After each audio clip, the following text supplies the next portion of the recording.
అమ్మా అలవాటు దించండి. అటగనమ్మా. లోటుతో పాటు ఆలు కూడా దించి దొడ్లో కట్టి పడేయండి. ఆ కట్టను అప్పు తీసుకుని వడ్డీ కట్టలేదు అదో. సరేనమ్మా. ఎలాంటి వదలండి. ఏయ్, ఎవరు మీరు? వదలండి. వదలండి. వదలండి. ఏంటిదంతా?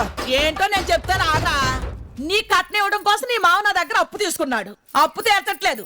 అప్పు తీరేదాకా నిన్ను నా దగ్గర తాకట్టు పెట్టుకుంటాను. నేనెవరో తెలుసా? ఆర్టీసీ డ్రైవర్ని. ఆర్టీసీ డ్రైవర్ అయితే ఎవరికి కావాలి? విమానాల క్లీనర్ అయితే ఎవరికి కావాలి? ఆడు చూసావా? ఆడు పక్కూరు ఎమ్మెల్యే గారి కార్ డ్రైవర్. ఈయన చూసావా? మన రెవెన్యూ ఆఫీసులో గుమ్మత్త.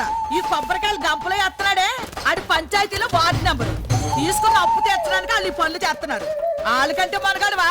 ఒరేయ్, ఈయన తీసుకెళ్లి పిడకలు పట్టడం నేర్పండిరా. చెప్పిన మాట తినకపోతే ఎదవని గొడ్డు సేవకులు పెట్టుకోమండి. ఎలాంటి చిచ్చి చిచ్చి చి వడ్డీలు అందరూ ఎగ్గొట్టేస్తారు. దొంగ సచ్చినోళ్ళని, మా ఐదారు సచ్చినోళ్ళు. చి ఆ సుదర్శన్ గారు వడ్డీ డబ్బులు ఇవ్వాలిగా. ఇంకా టైం అవ్వలేదా? నేను అడిగే నెల అయింది. నిన్నటిగా నాలైందా? ఒక రోజు ఆలస్యంగా చెప్తున్నా అన్నమాట. పేపర్ జ్ఞానం ఉంటే సరిపోదు, ప్రపంచ జ్ఞానం ఉండాలి. ఇలాంటి మొగుడు దొరికావంటయ్యా బాబు. నా కర్మ. బాబు, సిటీ నుంచి మిమ్మల్ని తీసుకొచ్చింది సూట్లు వేసుకున్న వెనకాల తిరగడానికి కాదు, ఇలాంటి మొండి బాకీలు వసూలు చేయడానికి. ఆ సుదర్శన్ గారి కేబుల్ ఆఫీస్కి వెళ్ళి వడ్డీ డబ్బులు ఇవ్వాలని తీసుకురండి. కంటాల రమ్మంతో తేడా వస్తే తుంటెం తిరిగిపోద్దని చెప్పండి.